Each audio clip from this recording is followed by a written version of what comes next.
ஜனவரி 9 யாருடன் கூட்டணி என்பதை நான் உள்ளம் தேடி இல்லம் நாடியில தமிழ்நாடு முழுக்க சொல்லி கொண்டு வந்தேன். அந்த ஜனவரி 9 இன்னைக்கு வந்தாச்சு. அதுக்கு தான் நான் சொல்றேன், நல்லா கேட்டுக்கங்க. நீங்க மாவட்ட செயலாளர் ஆலோசனை கூட்டம் தலைமை கழகத்திலே நடத்தினோம்.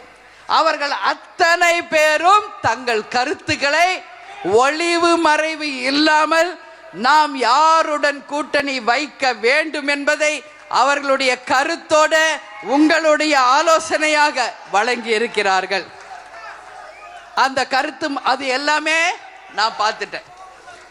யாரெல்லாம் என்னெல்லாம் எழுதியிருக்கீங்க என்பதை நான் மட்டுமே தனியாக அமர்ந்து பார்த்தேன். விஜய் பிரபாகர் கூட சொன்னார் பார்த்தீங்களா, யாரோட கூட்டணி அமைக்க போறோம்னு.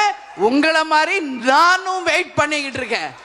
மகனாக இருக்கிறதுனால மட்டும் அவரிடம் கட்சியின் ரகசியங்களை என்னைக்குமே சொல்லாமல் ஒரு நேர்மையான ஒரு பொதுச் செயலாளர் தான் நான் இருப்பேன். இன்னைக்கு அதுல கருத்து என்ன தெரியுமா? யாரோட கூட்டணி நாம் வைக்க வேண்டும் என்ற முடிவை எடுத்து விட்டாச்சு.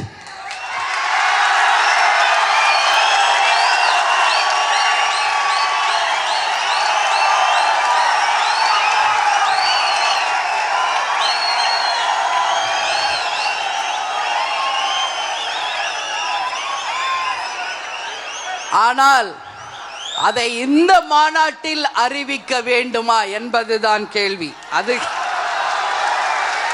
நாம் யாருடன் கூட்டணி வைக்கிறோமோ அவங்க தான் ஆட்சி அமைப்பாங்க. அவங்க தான் நிச்சயம் நம்மளுடைய கூட்டணியில இருப்பவங்க தான் ஆட்சி அமைப்பாங்க. அது மட்டும் புரிஞ்சுக்க. அதனால கொஞ்ச நாள் வெயிட் பண்ணுவோம். தை பிறந்தால் வழி பிறக்கும். அதனால நல்ல வழி நம்ம கேப்டன் நமக்கு காமிப்பார். அதனால உங்க எல்லாருக்குமே அண்ணி என்ன சொல்ல போறாங்க என்ற ஆவலோடு வந்த உங்கள் அனைவருக்கும் என்னுடைய உரை திருப்தியா இருக்கா? ஓகேவா? பொறுமையா முடிவெடுக்கலாமா? தை பிறந்தா வழி பிறக்குமா? வெற்றி ஒன்றுதான் நம்ம இலக்கு. அவசரப்படுற கட்சி நம்ம கிடையாது. இனிமே வெற்றி தான் இனிமே நம்ம கொள்கை. வெற்றி ஒன்றே உறுதி.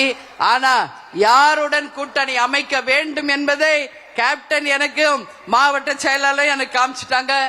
ஆனால் நிச்சயமாக கொஞ்சம் காலம் பொறுத்திருந்து நமக்கு உரிய இடங்களும் நமக்குரிய தொகுதிகளையும் உரிய முறையில பெற்று என் கடைகோடி தொண்டனும் தலை நிமிர்ந்து நடக்கக்கூடிய அளவு ஒரு மகத்தான கூட்டணியை நிச்சயமாக நாம் அமைப்போம் என்று சொல்லி நீங்கள் அனைவரும் பத்திரமா வீடு போய் சேரணும்.